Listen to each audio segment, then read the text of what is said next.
Hey, I'm Doma Crey from Nothgard, and you're listening to Brutally Delicious Podcast. The Brutally Delicious Podcast. The Brutally Delicious Podcast. The Brutally Delicious Podcast. The Brutally Delicious Podcast. So let's start with the cruise, I guess. Yeah. Going pretty well so far? Yeah, everything fantastic. I mean, we're super happy to be here, that they have us on this cruise. I mean, what else could you wish for? Like, in Germany we have the summer, the winter. It's super cold. It was snowing when I left Germany, and now we are here. Yesterday, Bahamas, Bimini, and It was really nice there. Yeah, just check my Yeah, skin, I got it too. But even the people were nice. I mean, we kind of got off the beaten path and did some. Definitely. Met some guy. I met an old guy at a conch place. Yeah. And he was 70 years old. He's born and raised on that island. Yeah. And he was out back showing me how he did the conch. Maybe it was this. It was Joe's? it was the same guy, because in the morning I was quite early when I left the boat, and I went to this place. It was beside the bar, right? Yeah. Yeah, I also met him, and I said, "Hey, can I take a look? I've never seen that before." And he gave me that. He called it Bohemian Viber or something. I don't know what it means, but he told me it's some kind of part of the spine or whatever. Oh yeah. And he told me, "Yeah, just eat it." I said, I'm a little bit afraid about my stomach. He just ate it, and I did the same. It was Nice interesting. I was there 40 minutes at least talking to him because he was just a super guy. Yeah, definitely. My wife wanted one of those shells to take home. Yeah. He took her out back and helped her pick one out. Just the nicest guy. Yeah. Anyway, sorry, I'm off track here, but No problem. new record is what, a month away? Less than a month away? Yeah, less about when we're. On Friday. I don't know what day today is anymore. Tomorrow, so. yeah, same here. So tomorrow is Friday. So 2 weeks. 2 weeks. It's a orchestral record, because it was just a hot project of mine. I always wanted to do it.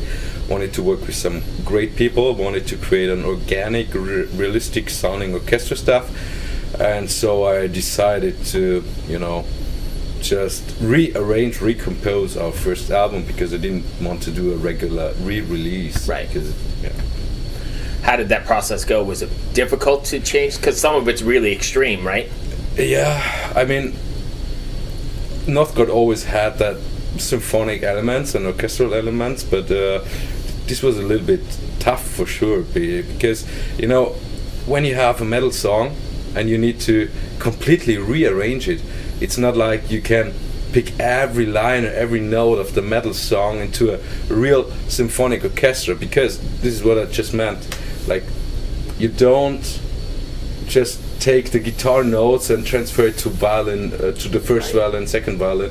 So you need to completely rethink the whole track, make it maybe slower, faster, change the stuff, just take out the parts which really fit, because we wanted to have a real orchestra. A composition that a real orchestra can play, and we also put in the notations, the real notes for the first violins and piano scoring. So do you have classical training at all, or is that just... Oh, that's actually learning by doing, and I have to admit, for this album or EP, I worked with a classical composer as well, arranger called Corwin Bond. He's also on the ship, by the way. Oh, really? Yeah, he's playing keys for Uli John Roth. Oh, okay. And he's doing that professionally, and so I wrote all the maybe 70-80 tracks for every song, and I sent it over to him. He's a really great guy, and he made it fit for a real orchestra, right. Because of course I can do the piano stuff, but it's always a matter of the range. The first violin plays that, the second violin plays that, the cello, and the contrabasses, and it's quite an undertaking, though, right? With that much going on. At the end, I had about 100 stereo tracks to mix. I mixed it myself. You did all the mixing yourself? Yeah, like what I always did for our stuff. And it was really nice. I mean, of course, I always consulted Corvin and the mastering engineer I worked with from a famous German studio called Chameleon Studios, and it's just nice because I work with them on a regular basis. Right. Yeah. I've always found it interesting how the two extremes can kind of mix and work. Like you're taking, extreme black metal, extreme metal, whatever it is, and then mix it with that classical, and it works. Yeah. You mean? I mean, metal always comes from that. I mean, without blues, there's no rock and roll. Right. Without classical music, there's no blues, no rock and roll. Right. So we had the conversation yesterday, and I think it just fits. And I mean, the best thing about metal, at least for me, is the classical influences. I love melodies. I love it because they need to transfer. They need to transfer a mood, emotion. Yeah. And if it's just super hard core the whole time, for me it gets boring too fast. So I need melodies. I know some people think differently, but that's it. I mean, to each his own, right? That's why you have on this boat. You got power metal, definitely, folk metal. You got it all, definitely. and you can see it all. But are you planning on taking that version of it out on the road, or specific shows? Because that's going to be hard, but it would be great. Yeah, if we do that, I thought about it myself. If we do that, I definitely want to do it properly. It means that I don't want that EP to be sampled. Like, I don't want the orchestral tracks to be sampled. Right. I full want orchestra. I want at least a chamber orchestra. Right. At least the main parts like the violins, the cello, and the contrabasses to be played live. Because otherwise, to me, it doesn't make sense. Right. So if we do that, if we can afford it. But I know a tour probably is not affordable with that, but a couple one-offs might be really interesting. Yeah, it would be nice. It would be nice to do that.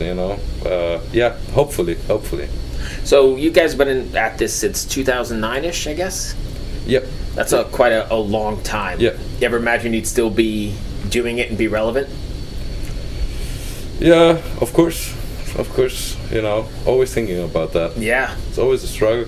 It is a struggle. Do you have trouble, or do you think about differing the releases from record to record while still staying inside your brand, I guess is the word? Yeah. Actually, I try to stay within, or as I compose all the stuff, so it always has the same feeling pretty much. But right. I try to develop or change a few things, and also during the years or the time of the compositions, you change as a musician. Right. You listen to different influences and stuff. At the beginning, when we started out, there was Tune of Bottom and that kind of stuff, which influenced me a lot. But now it's a little bit different. So yeah. Do you worry or think about your fans' reaction when you're trying stuff like this, or stepping a little bit more outside of the normal Nothgard stuff? I wasn't too worried when we were doing the orchestral EP, because orchestral stuff has always been a part, and so far, to be honest, the pre-sales are doing really well, and the feedback was also really good. I mean, I don't expect the same numbers as for a metal release, Right. Never expected that, but as I mentioned, it's a hard project of mine. So, yeah. So when it comes to a metal release, of course, I cannot come up with super fancy synthy stuff, which is completely Outside of your brand, right? Yeah. What do you guys have played? Are you gonna working on some normal studio stuff? Sure. When I'm back home, I need to finish the vocals and the mixings for the next metal single, and it will be released within the next month, within the next few months. Right. So maybe 2 or 3 months after the EP, and then hopefully release the album quite soon. So you're going to take that route of I guess the music business has reinvented itself, right? It's singles now instead of albums. Yeah. So you're going to stay that route, like every 6 weeks or something, and have a new single? Yeah, I mean, there's a pro and contra.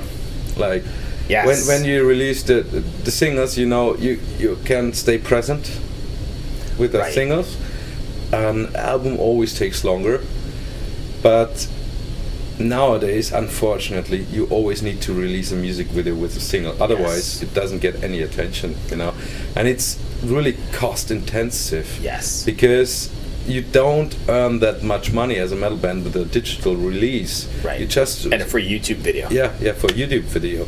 You just put it on YouTube, Spotify, Deezer, whatever, and then that's it. Right. You know. All your hard work gets 17 cents a play. That's the problem.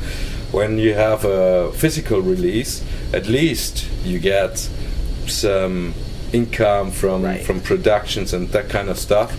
Yeah. And I'm a little bit older and very old school, so I like the physical release Yeah. and sitting down and listening to it the way you sequenced Yeah. it, the way you had the mood set, so song to song. And my kid doesn't want to do any of that. He's just like, hey, give me the 3-minute song and I'll listen to 30 seconds of it, and then he doesn't want moving on to the next thing.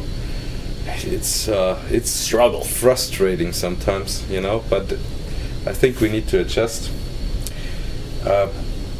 Another example, you know, AI, artificial intelligence. I've seen so many bands using AI as cover artworks. Everybody, Yeah, I don't do that. I like to work with real cover artists because I want to have something unique, and I don't want to type in, for example, for Symphonia Diorum, which is the orchestral release, type in symphonic, orchestral, gods like Diorum, you know, stuff, and then get something, because everybody could do it. It doesn't mean anything. I think it misses something too, because it's not, I don't know if the word is organic or even real, because it's not. It's not. And as a producer, not only producing music for my bands but also for other bands, I just think about, okay, if they do that for cover artworks, what about music in a few years, you know? I am scared about that for sure. Me too. Me too. We have that in mastering. Many platforms, you know, just send me a master, e-master, blah blah blah. You know, what the fuck? Yeah, it works. If it works in a certain kind of, like they make it loud, they analyze your audio, but that's not the purpose of mastering. You know, it has to fit to the band, it has to fit to the style, and it has to have a feel. You have to have that human thing, I think. Yeah, true. But I think I'm actually scared for the future, because I think AI is going to take over everything, and definitely, me too. Especially in the creative space, it has no business being. No. I could see for some science stuff or maybe something like that, but not in a. Yeah. I would love to have a car driving me from place A to place B. Right. Take a nap and do some work or do something. True. But that's what we are, right? We are on the cruise. You love metal. I love metal. Or music. Doesn't matter what kind of music. Right. And we don't want a computers doing that job. No. Or that's not. So I'm really afraid about it. So what's next for you guys then? You said you're working on some stuff. You got any tour plans or? Oh, a couple of festivals hopefully coming up again. We got some bookings for the summer. I mean, at the moment, we are picking the cherries. Like last year. It's nice that they're there, right? Yeah, last year we did Masters of Rock, Wacken, a couple of others festivals. Now we did 70K. You know, I think it makes sense because I don't wanna be out for every occasion, you know. I don't want to play every shit just to play, you know. And gas is $9 a gallon or whatever. Yeah, and especially, I mean, we're living in a time, you know, we have the Ukrainian war, we had the pandemic.